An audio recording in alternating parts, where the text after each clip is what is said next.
Shalom dan selamat pagi saudaraku sekalian. Tak henti-hentinya kita mengucap syukur atas kebaikan dan kasih setia Tuhan di dalam hidup kita.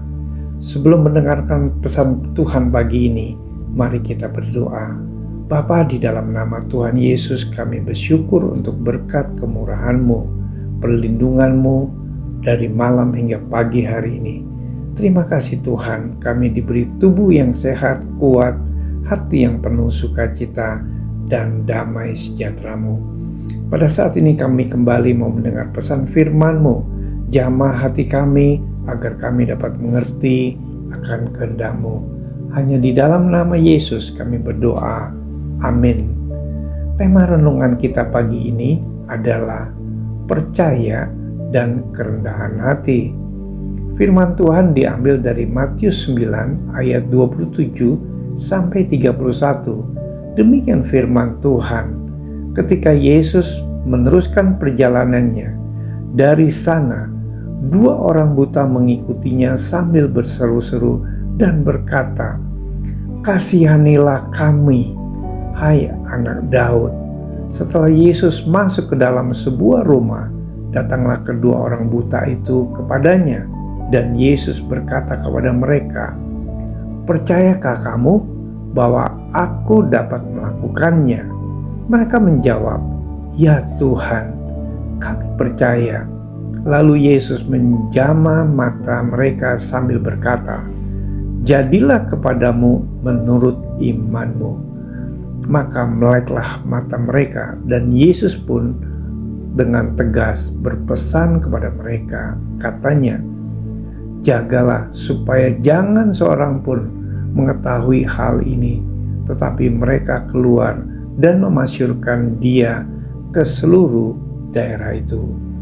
Saudaraku sekalian, di tengah perjalanan pelayanan Tuhan Yesus, ada 2 orang buta yang mengikuti dia sambil berseru-seru, "Kasihanilah kami, hai anak Daud." Sekalipun sudah mendengar seruan dari kedua orang buta tersebut, Kristus tak langsung bertindak karena ia hendak menguji kesungguhan iman mereka. Oleh karena itu, Kristus bertanya kepada mereka, "Percayakah kamu bahwa aku dapat melakukannya?" Sebelum Tuhan bertindak untuk menolong, ia ingin memperoleh jawaban yang tulus dari hati. Dan kedua orang buta itu pun menjawab, "Ya Tuhan, kami percaya." Kunci untuk menggerakkan hati Tuhan untuk bertindak menolong dan menyelesaikan persoalan yang kita alami adalah hati yang percaya. Setelah mendengar jawaban dari 2 orang buta itu, barulah Tuhan menjamah mata mereka sambil berkata, "Jadilah kepadamu menurut imanmu." Maka meleklah mata mereka.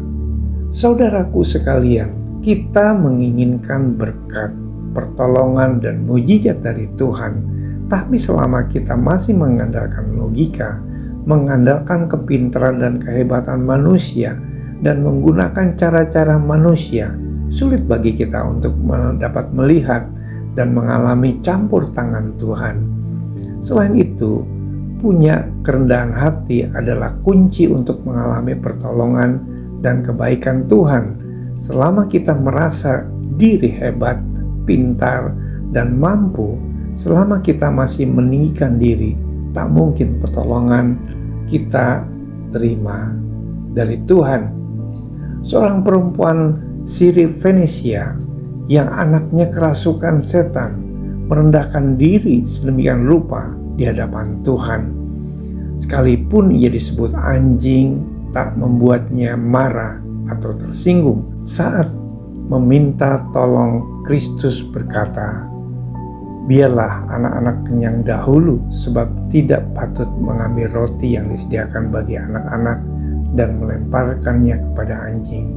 Tetapi perempuan itu menjawab, "Benar, Tuhan, tetapi anjing yang di bawah meja juga makan remah-remah yang dijatuhkan anak-anak." Perempuan itu lulus dalam ujian kerendahan hati. karena kata-katamu itu, pergilah sekarang sebab setan itu sudah keluar dari anakmu. Saudaraku sekalian, tanpa iman percaya dan kerendahan hati, seruan dan doa kita takkan mampu menyentuh hati Tuhan dan menggerakkan tangannya untuk bertindak. Mari kita berdoa. Tuhan Yesus, terima kasih untuk renungan firman-Mu pagi ini. Tuhan, kami percaya kepadamu, Engkau adalah Tuhan dan Juru Selamat kami. Kiranya Roh Kudus membimbing hidup kami agar kami memiliki iman percaya, sikap kerendahan hati, sehingga kami semakin mengerti isi hati-Mu. Hanya di dalam nama Yesus kami berdoa. Haleluya. Amin. Selamat beraktivitas. Tuhan Yesus memberkati.